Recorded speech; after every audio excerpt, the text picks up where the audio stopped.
Welcome to Behavioral Health Today, a podcast brought to you by the Triad Network. This podcast is designed to share trending topics occurring within the world and our communities and bring them a behavioral and mental health perspective.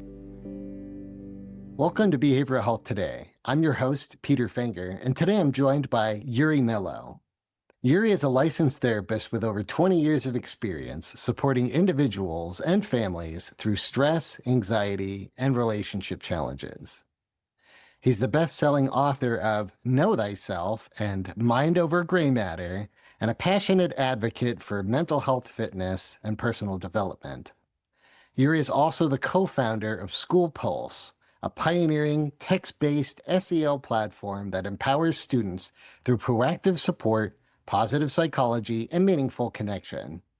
Above all, he's someone who deeply believes in human potential and is on a mission to help young people live boldly and intentionally. Well, we're excited to have Iuri on the show today to help us explore how SchoolPulse is reshaping student mental health by blending tech-enabled emotional support with clinical wisdom to foster engagement, autonomy, and resilience, ultimately helping students and school communities thrive. Well, Iuri, we're really excited to have you on the show. Welcome. I'm happy to be here, Peter. Awesome. Yeah. I've had a lot of fun looking into your program, SchoolPulse, and your website does a really great job of outlining sort of the benefits as well as, some of the symptoms that you guys are combating. But I know that the inspiration or sort of the idea of SchoolPulse was a way to support teen mental health proactively. And the idea was actually in response to a tragedy in your city. Share with our listeners that story and what inspired you to co-found SchoolPulse. Yeah, I'm glad you asked that because I think our genesis story, in a sense, I think is quite interesting. I'll give you a little bit of a background. We honestly live in just a lovely community. Like I don't know if you're familiar with the southwest corner of Utah, and it's just lovely. It's this just high desert, lovely community. We're about an hour and 45 minutes away from Vegas. And we have about, I think, 5 or 6 high schools here. And in 2017, so about 7 years ago, I guess 8 years ago now, but we had just a real high number of student suicides. We had 7 students in our community that took their life by suicide.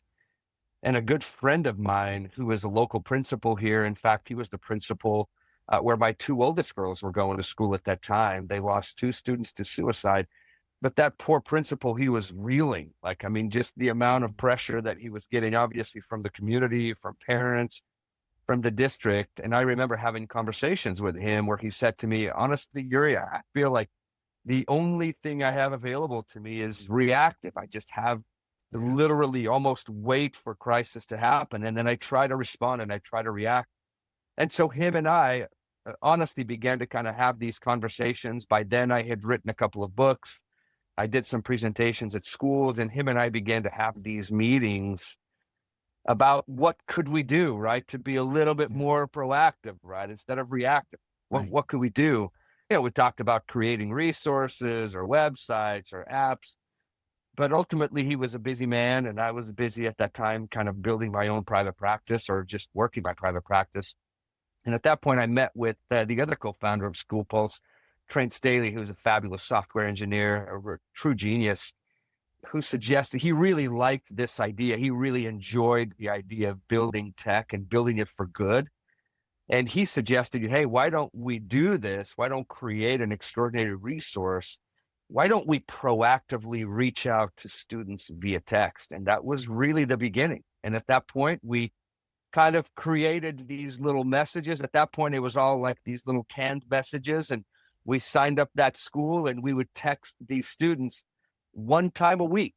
That's all it was at that point, with just a couple of little questions, and the students would respond. And at that point, we wouldn't even provide any responding back. We just wanted to see how the students were doing, provide them with these little canned responses back, and then provide the school with the pulse, right, of their student body, like how they were doing. And then a few years into it, as we kind of began to see more engagement with the students, we noticed that the students weren't just responding to these little questionnaires that we were providing, but they were chatting. They were trying to chat. And at that point, we weren't even responding, but they wanted to chat. And so that's when we kind of thought to ourselves, like, hey, what would happen if we provided people, right, to actually converse with these students back? And when that happened, man, we have just seen, I mean, anything that you can imagine, right? All the way from students who were happy and joyous and life is good and they're graduating and they went on their first date and they won the state championship or they did really well on their track meet, all the way to students who are struggling with suicidal ideation, who are self-harming, whose parents are divorcing, who've lost a grandparent, who've lost their dog, who are in the midst of school shootings, who are reporting physical and sexual abuse.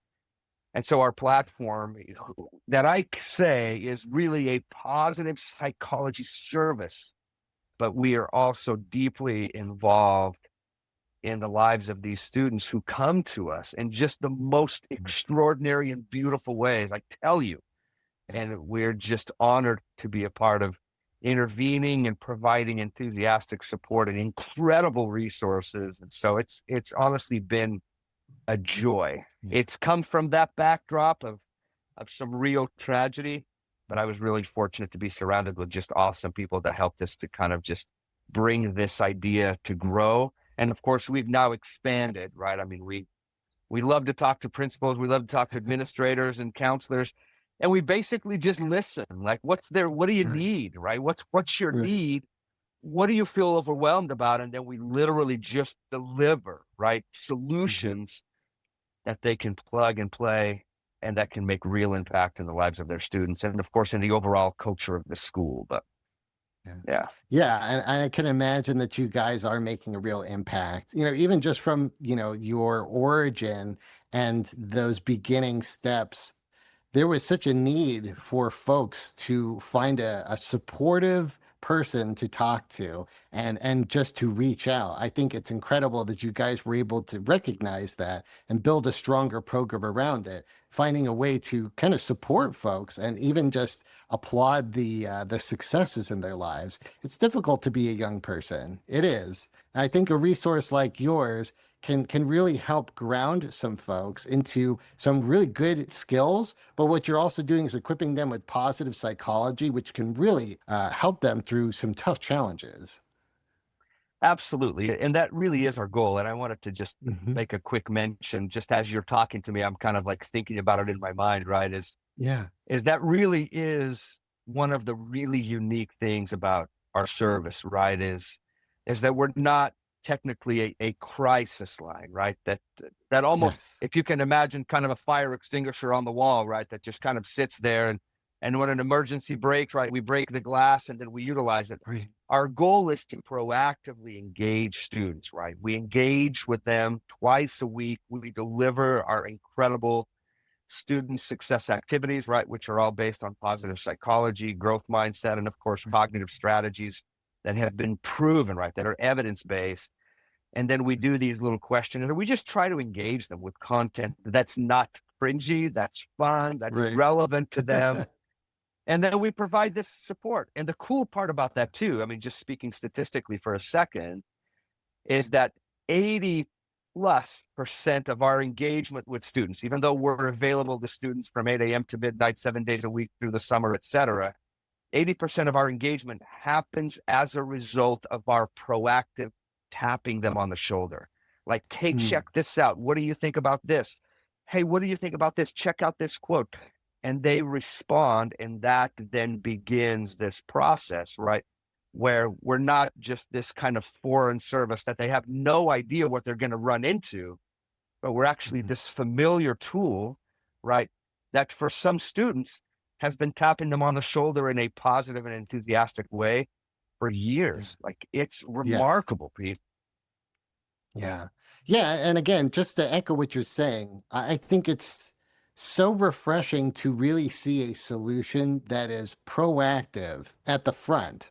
On the show, we've met a lot of really smart and talented folks, and they're creating some incredible systems, but it tends to be very reactive. I'm putting myself in the shoes of the principal that can't find a solution, I can only address the crisis that's happening, right? We've got hotlines, we've got response teams, but we're also addressing people after the crisis has happened. You've created a solution that is grounded in proactive skills, and you're finding a way in order to engage with folks so that there is a trust that's being built, so that there's history, and if there's a crisis or a challenge, that there's a resource that they're familiar with.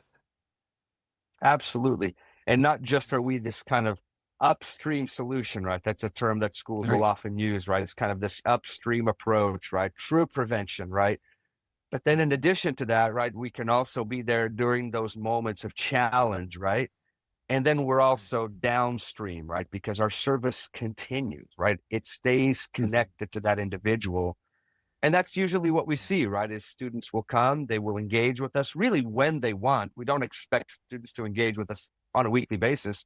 We'll have students who will come in, they will engage with us initially, mostly kind of poking at the system and trying to find out what it's like, if it's AI or if it's real people. Mhm. Mhm. And then sometimes students will report, a challenge or a struggle, whether they're overwhelmed or burned out or failing their classes or they didn't get picked for their school team or whatever it is. And then they can go quiet. I mean, they can go quiet for months and not say a word. And then they'll kind of peek back in like, hey, I'm having a friend that's struggling. Or, I mean, one of the texts that we just had a week ago or so, right, was a friend that came to us and who had come to us in the past. But one of their Mhm. friends was just struggling with suicidal ideation and they wanted resources. Like Mhm. they wanted our videos that we had shared with them so that they could share with their friend. So it's really powerful. I mean, I just it's just like Nobel Prize winning type stuff that happens. Yeah. But it's just simple, like, and if we go into a little bit more detail in the like later on in our conversation about how we do that, or even some of our protocols, I think that that'll be pretty intriguing. It's pretty fun. Yeah, well, let's do it. Let's do that right now. So I've actually had a chance to engage with your program, and it works just like you're talking about. I was able to receive a text message. It was like chatting with somebody. You're providing some resources, but help our listeners understand, what is School Pulse and what does the program look like? Yeah. So School Pulse, really what we try to provide for schools, or what I say is we come to the relief of schools, right?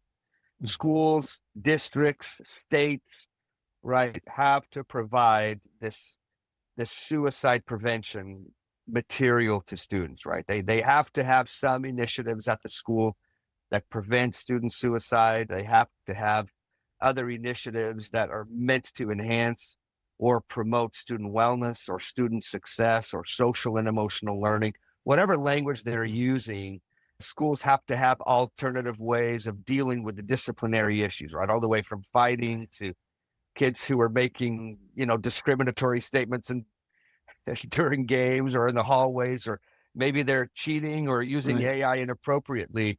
And so we've just listened to schools who tell us, right, they're overwhelmed, they're overworked, they don't have enough resources to reach out to all the students. And we've just figured out what we feel is an unbelievable way, is an easy way for us to step into a school and immediately multiply their efforts, and to Mhm. just immediately come and amplify the already amazing things that they're attempting to do. Like we don't come in there, we're not trying to surgically change everything that they're doing. That's not our purpose. Our goal is to just listen to what they're asking for and provide Mhm. solutions that are easy to apply and that deliver outcomes that they can see over time.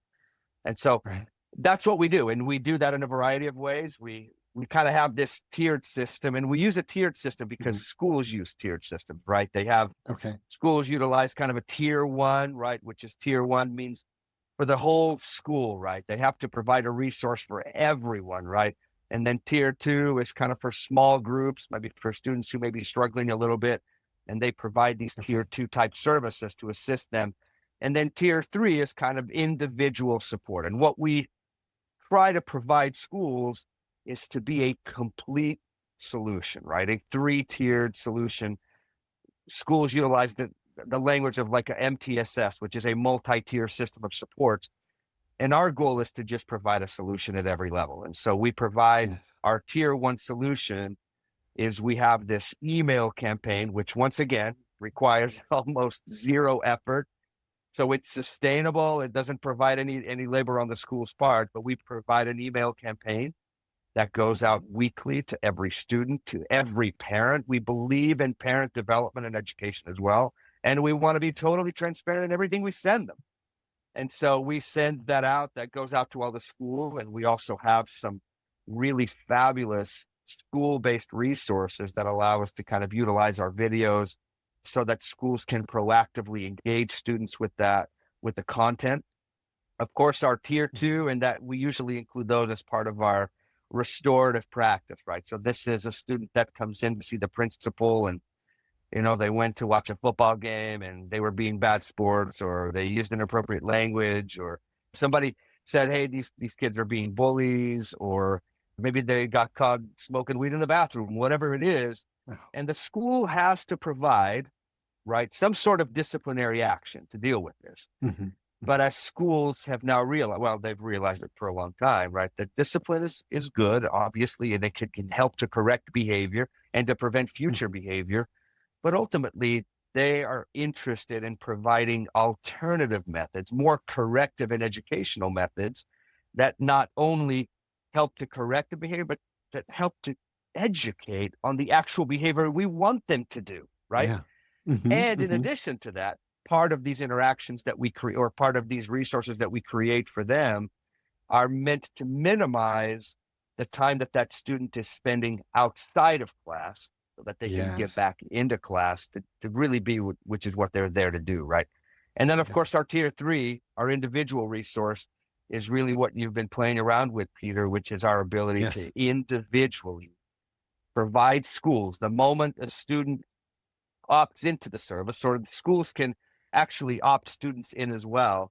The moment that the student opts in, they've literally have given that child a resource that will be proactively engaged with them the entire year, before, after school, during the breaks. Schools just don't have, they have, and in fact, I don't know if they need to, right? That's not their job particularly, but they're definitely interested in the well-being of students because their well-being is directly related to the success and their behavior at school.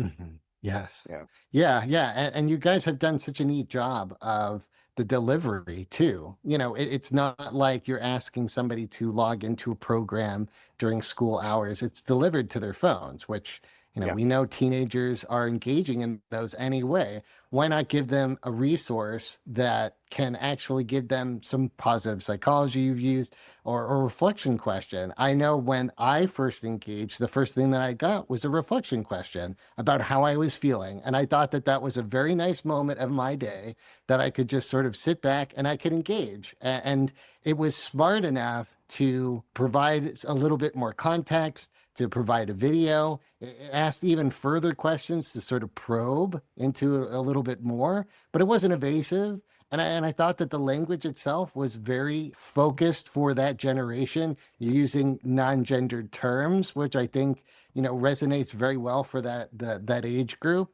So you guys have been very intentional on how you have delivered this. My question to you is, I know you're balancing human connection and technology with this as how you sort of check in with students. I want to ask you, how are you sort of crafting that therapeutic alliance? You know, you're doing it through text, but I know there's also like a human aspect into it. How does the human play into this? Well, this is actually really important because there are actually a couple of other services out there. And of course, artificial intelligence, I mean, it's magnificent. Like, I mean, I use it all the time. I Yeah. use it as a way to kind of collaborate, that I collaborate with. But when you're engaging, Peter, or any student or any parent or any staff, when they're opted into our service, obviously I create all the content actually. So I create all the texting, all the videos, all the resources. But the moment that you step in and respond and ask a question, like, you're actually not communicating with the bot. Like, this is a real person all the time, like all the time. Like, we do send out, like when we send out little questionnaires, you know, which is just a 4-point Likert scale, right? Hey, how are you feeling today? From, really sad to really happy. And a student responds with really happy.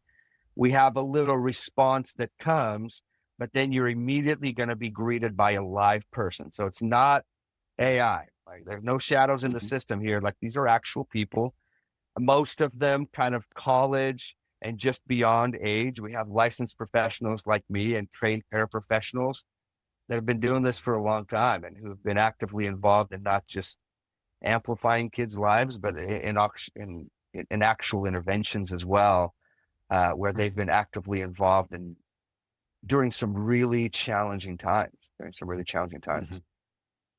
Yeah. I'll Yeah. say one more quick thing specific to AI specifically. We have created an algorithm that allows us to kind of measure our success too. And I feel like that's Yeah. important, right?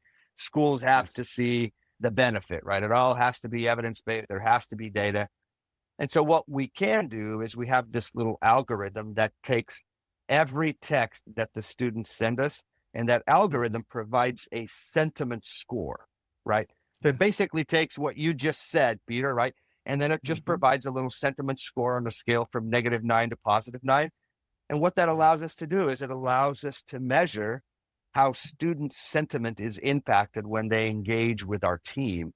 And what we've seen is that when students engage, and this isn't just about our system, when students engage with somebody who is kind, enthusiastic, and gentle, their sentiment raises 40 to 60%. And that sentiment rise is important in two ways, right? Number one, because we know that success revolves around happiness, right? I mean, that's like one of the basic parameters of positive psychology, right? Maybe we've always thought that happiness revolves around success, but we've actually seen that when kids are happier, when their sentiment is better, they make better decisions. They're more creative. They retain information better, and their decision making is better. And they're more successful. They perform better at that level, not just in academics, but in sports and other activities as well. And so our goal, one of our goals through text, right, is to provide the service, right, with some evidence that shows that when kids engage with our team, with live caring people, that we're able to impact their mood. And when their mood is impacted in a positive way, all of these other positive things follow as well. We'll be right back after a word from our sponsor. Whether you're a longtime or first-time listener to Behavioral Health Today, you're probably familiar with Triad, the company that brings you this podcast. But you may not know that Triad also hosts a community for current and aspiring behavioral and mental health professionals, featuring trending content and education and career resources, all for free. If you are a behavioral or mental health professional, or you're studying to become one, join more than 80,000 people on Triad by claiming your free professional account today. Visit us at hellotriad.com/BHT. That's hellotriad.com/BHT, and join the Triad community today.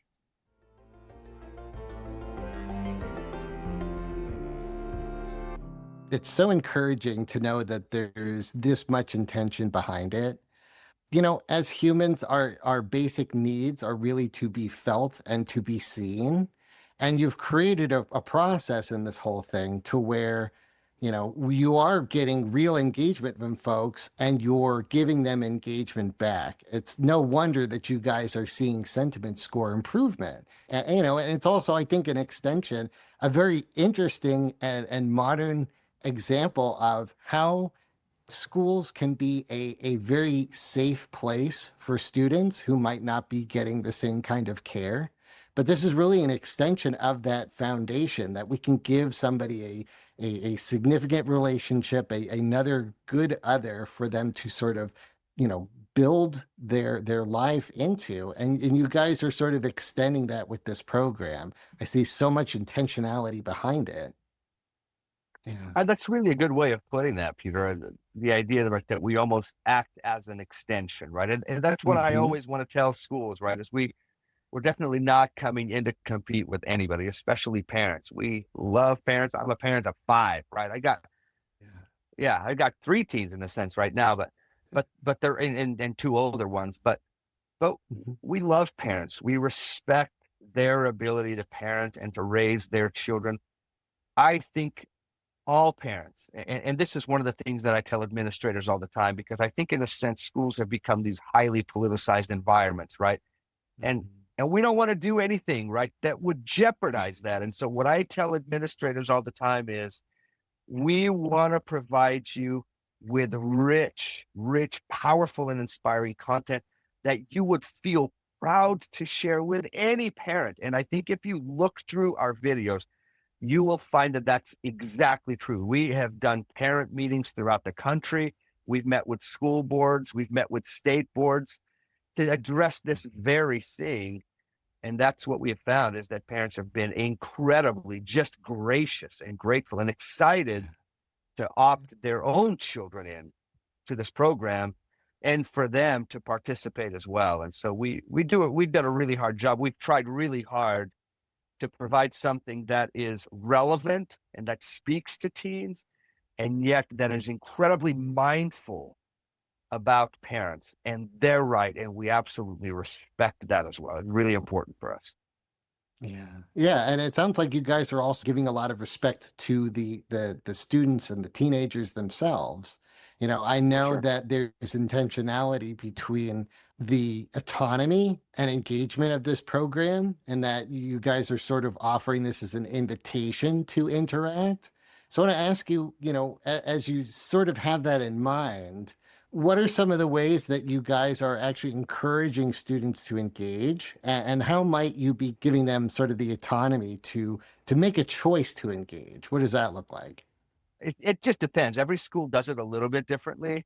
Mhm. And there are even some states, and this is, I'm going on a slight little segue here, but and there are some states that don't particularly allow students to opt themselves into the service. So a parent has to opt them into the service. And so, but I would say that the large majority, when we walk into a school in Wisconsin or Texas or California or Washington, one of the things that I do often is I do these virtual assemblies all the time, right? So schools will invite me. They'll literally project me into a classroom. I'll do a 5 to 7, kind of positive psychology. Let's get you hyped. And part of my pitch is the wrong word, but it's an invitation. I like your word a lot Yeah. better, Peter. It's an invitation for them to surround themselves with goodness and positivity and stuff that will help them to build their confidence by inviting them to participate. And so schools, we create these posters for them that have cool sayings and that have a little QR code just like that. And kids just literally walk up, scan it with their phone. And like you said, they don't have to download anything. It's not an app. They don't have to create a username, no password. They just literally get a text on the phone that says, "Hey, welcome to School Pulse. How you doing?" Right? And Yeah. from that on, right, we begin our campaign with them. And anytime they want to opt out, they can opt out. My kids are like, "Hey, how do I opt out of this thing? Or how do I stop receiving these texts?"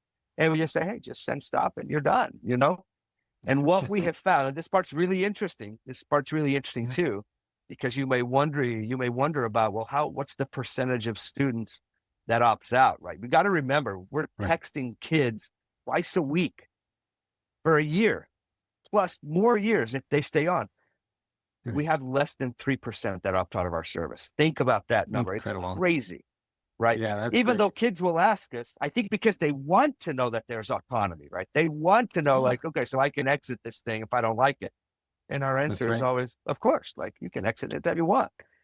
But less than 3% do, which is kind of wild, Yeah.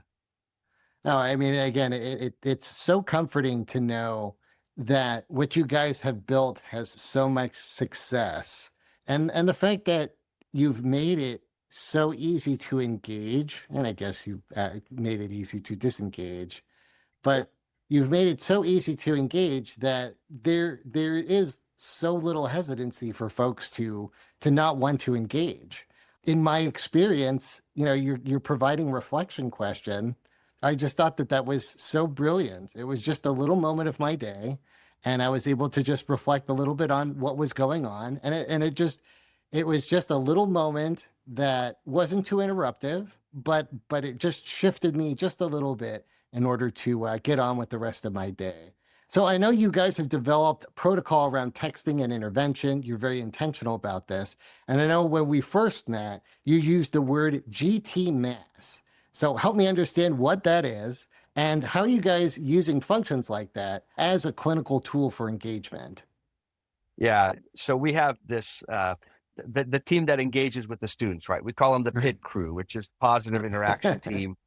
And we Love have it. this motto, right? Our motto is that every interaction is a positive interaction, right? Whether that interaction is wonderful and students are grateful and they're kind and they're jovial and they're fun, or whether their interaction is with us, meaning them engaging with us is rude, is mean, is inappropriate. We're still talking about teens, right? They maybe, they say all sorts of things, but we come from this place, right, where every engagement, every interaction is positive because it allows us to respond to them in this way that we believe, right, that will yield positive outcomes, right? And so I use this acronym. It's honestly, it's not a fabulous. I mean, I wish I could come up with better, acronym letters, but GTMAS is kind of our Yeah. overall philosophy for how our team engages with students. And by the way, parents or even, teachers use this acronym because we believe this will give you the very best chance to create a place that's safe and to get the highest outcomes possible with your interactions. But G stands for greet enthusiastically. So when somebody comes into our platform and responds with hi, or is this a real person, or what's this all about, or F you, whatever it is, we just respond with, man, we're so glad that you're here. Is everything okay? How are you? Right. So we greet people enthusiastically. T stands for thank you, like thank them for being there. Right. So we literally just say, like, thank you so much for coming. Like, thank you for being here. Thanks for sending a message. Right. M stands for match, right? We match them where they are, right? So we don't, if a kid is sad, we don't try to immediately raise them up and come in like, why aren't you feeling better? No, we just match them where they are. Like, they're happy, we're happy. If they're sad, if they're low, we match them right there where they are, right? A stands for ask questions, right? That's what we want to do. We want to be seen, like you said, we want to be heard.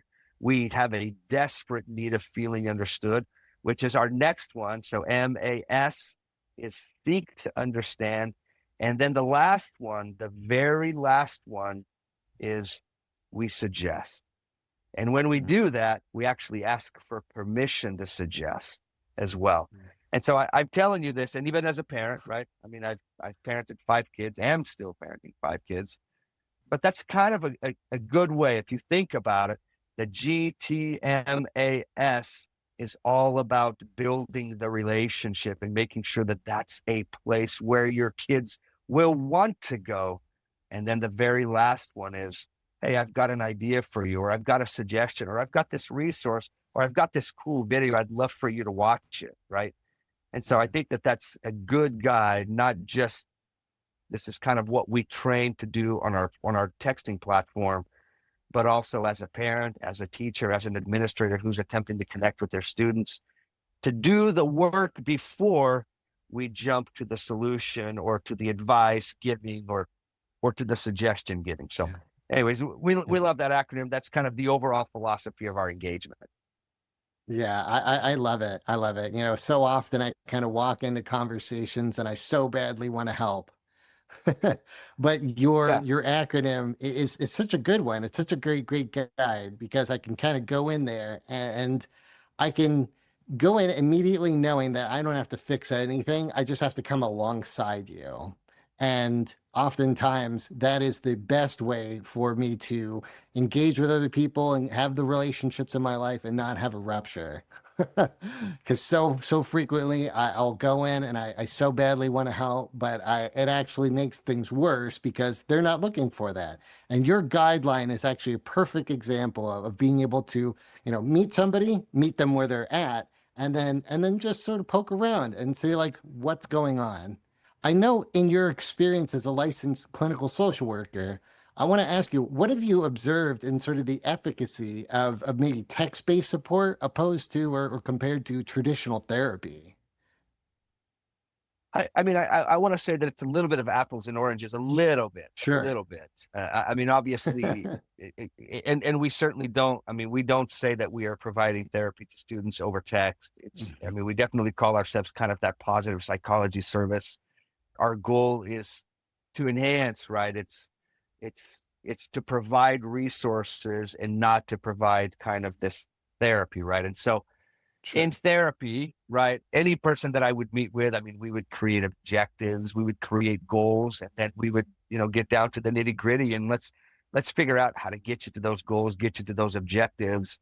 And that, of course, could involve, going through some really challenging things that have gone through your life. And that's not really the way. We do have students who come to us all the time and they say, well, I want to be a better student. I want to be a better athlete, or I want to get better grades, or I just don't want to get into trouble anymore. Or how do I have a better relationship? Or what do I do after I break up?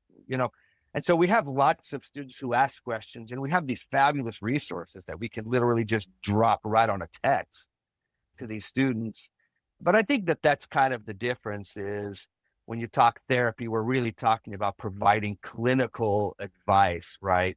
And in a text-based service, our goal is really to provide those resources. And more importantly, our goal is to encourage, facilitate, and do everything in our power to connect those kids, those children, number one, to their parents or guardians or whoever that primary network is, to the professionals at the school, and then, of course, to other local resources. That's our goal. We want those kids to connect where they are. We're not the solution per se. We're not but we're very interested in providing them with the kinds of tools that help to connect them where they are with the people around them. That's really important for us. And all of our interventions are framed around that concept of we're not the solution per se, but we're going to do everything in our power to provide you lots of support, resources, love, care, but then let's connect you right there where you are so that we can strengthen your connection to these people that are around you all the time. Right. Really kind of giving some guidance to bridge to somewhere else. Yeah. Yes. So I know you guys are collecting data, both sort of evaluating maybe the school environment, and I know you're collecting data that's evaluating their sentiment score. But I want to ask you, are you collecting data that maybe shows the correlation between mental health and academic success? And how does that sort of show up in School Pulse? Yeah, so we do 4 specific questionnaires, right? So we measure academic effort, we measure confidence, we measure kind of general wellness, and then we also measure the student's perception of their school atmosphere, right? And then we provide those 4 little metrics to the school, right, to provide that pulse, which I think is valuable for schools. Hopefully it informs their interventions.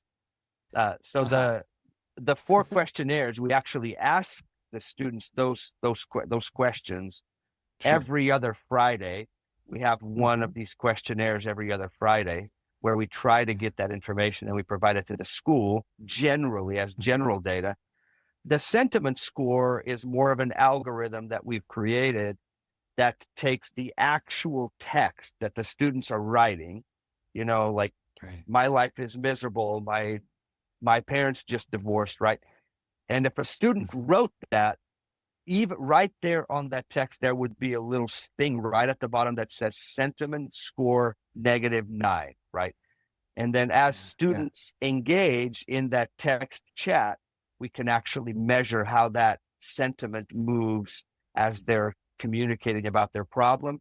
And then hopefully as we're attempting to make it better, right? So if they end the conversation with thank you so much, that was so helpful, right? And that ranks as a sentiment score of 7 or 8, right? So that's what we do is we take these sentiment scores, right, on a graph and we just average it out. And what we've noticed is as they engage, right, we kind of get this upward trajectory line. That's kind of our sentiment score. We don't have specific data that makes that connection, but we are grounded in that. So what I mean by that is I think the evidence is absolutely clear. We certainly don't need to rewrite that book, whether you're talking about, a student's like improved social standing or social situation or their level of engagement, let's say in activities or clubs or sports activities, or Sure. specifically with positive psychology, right? The understanding that when a student or an adult, by that matter, when an individual is happier, right, Right. that they score higher, their attendance is improved, that their ability to learn is improved, right? Their creativity is up by 31%. So we base our program on that data, right? That says when people are happier, right? When they feel better, more hopeful, more optimistic, they are more resilient, they have more emotional muscle, and they behave and perform better. And so our goal is to just be a vehicle, right, that promotes that. And of course, we're basing this on this data that's now been proven over and over and over and over again. So that's kind of Sure. how that's why I say we're grounded in evidence, or we're evidence-based, because we have Right. other ways of measuring, but that's really kind of where we're basing that. Yeah. It's always a challenge with prevention, right? It's challenging to measure prevention, right? It's challenging to measure something that didn't happen, right? And so Right. I Yeah. feel like that's always kind of one of the challenges of doing what we do. But we try to provide metrics to the schools that could potentially inform current interventions, current efficacy of their intervention, and then future, of course, future direction for whatever it is that they're looking to do. Yeah, yeah, and I know you guys have a lot of really wonderful content on your website too that sort of goes into this correlation between mental health, feeling good about yourself, feeling happier, and just academic success as well. Absolutely. I know at the beginning of our conversation, we talked a little bit about parents and faculty and how they're a part of this equation, engaging with the students themselves. So I want to ask you, how are you getting maybe the families or faculty involved in some of the conversations that are being done in School Pulse? Yeah, there's a couple of ways. One, and I kind of talked about that tier one, right, which we kind of is Right. our email campaign, right? And this is just one of the very simple ways, right, that when we walk into a school or a district, a school can immediately begin this campaign in an effortless way. They don't have to maintain it. They don't have to deal with it. We deal with it. We mess with it. We deal with the whole thing.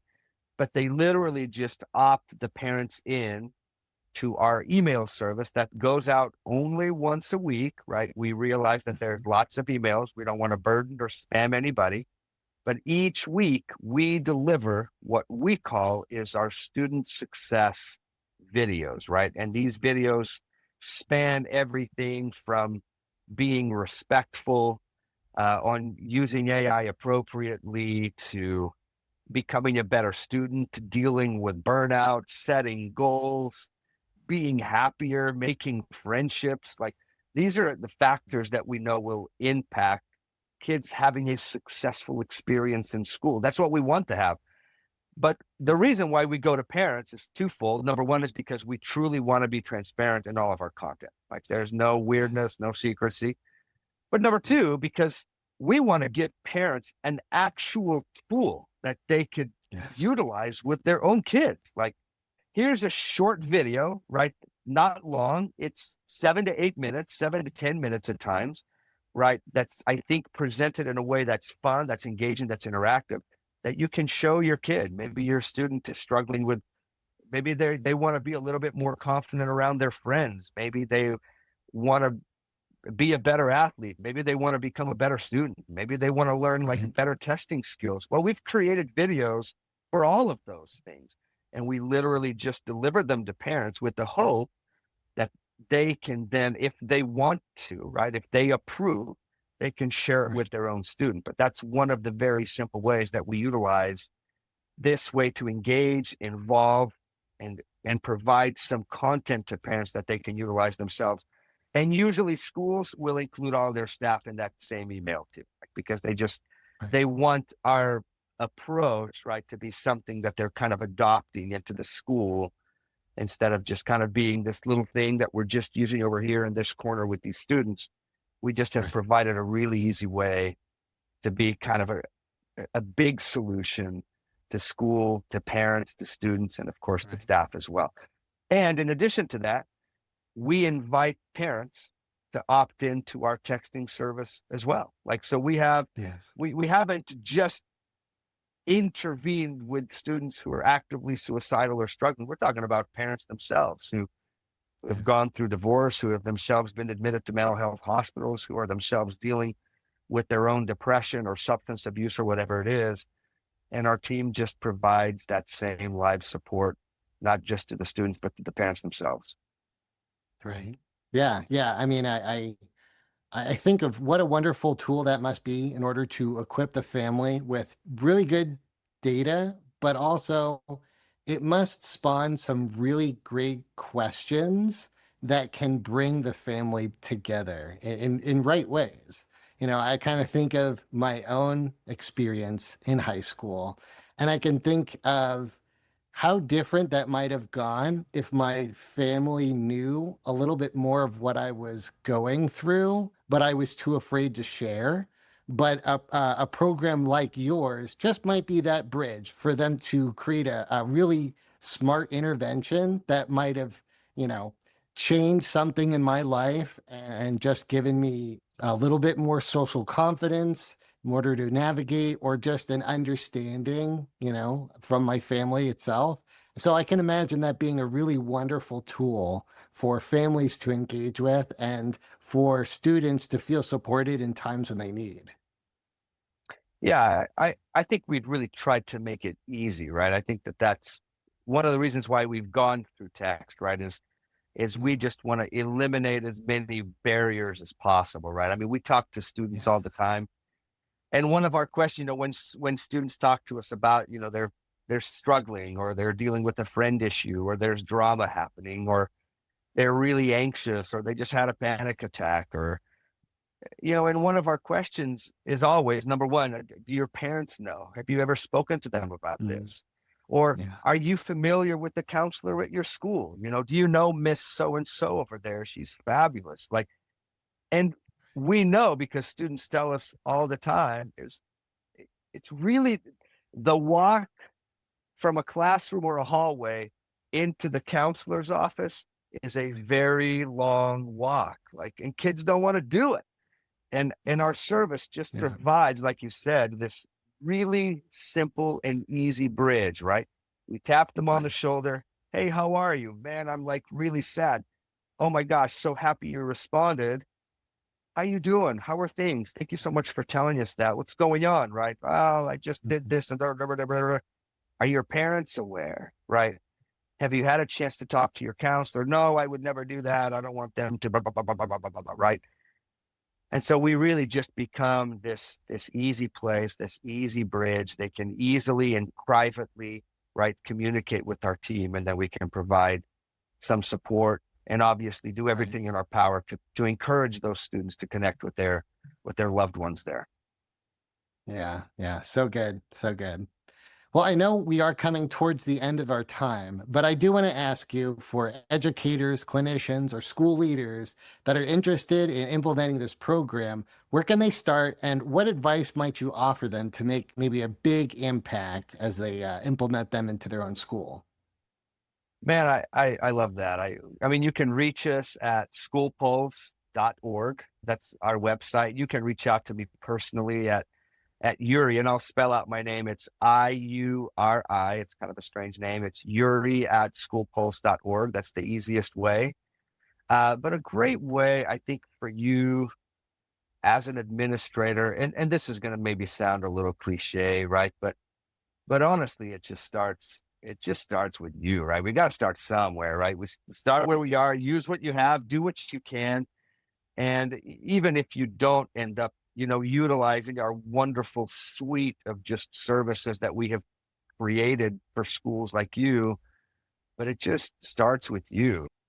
I tell people this all the time, like the moment you walk into the room, you impact the dynamic in that room. Like it's just true. Like whether we like it, dislike it, whether we think we're a person of influence or not, it doesn't matter, because the reality is we are. Like, and so it just begins as a leader, begins with your staff, begins with your engagement, interaction with students, with your relationships with students. And if you want to make a wonderful impact in your school, and by the way, a wonderful impact in your life, just make your work environment a better place, and you'll be happier. The students there will be happier. And whether you're using a program like ours or just coming up with some really fun ideas, or even kind of peer-to-peer type support groups, which we've created one as well, those are great ways to just overall raise the tide at your school. And you can totally do it. Like, just don't ever think or believe that you can't, because that's ridiculous. It honestly is. Like, it's just untrue. Yeah. So good. So good. Well, I'll just repeat this once more from our listeners. You can learn more at schoolpulse.org. They've got information on there in order to demo on your phone. There's information about sort of the products and its services and some of the benefits there. But for today, Iuri, this was a lot of fun. Thank you very much for joining me today. What a pleasure, Peter. Thanks, man. I want to thank you, our listeners, for taking the time to join us. You can follow us on social media at TikTok, Instagram, LinkedIn, YouTube, and more at Behavioral Health Today. And if you like our show, give us a 5 stars and leave us a review. It helps our show get discovered and share the valuable insights in each episode. As always, the resources for this episode and an archive of all of our other episodes can be found on our webpage at triadhq.com/BHT. And we look forward to having you back with us next time on Behavioral Health Today. We appreciate all the support from our community, and if you like our show, one of the best ways you can support it is by giving us a 5-star rating and leaving a review. Behavioral Health Today is a podcast part of the Triad Behavioral Health Network, all rights reserved.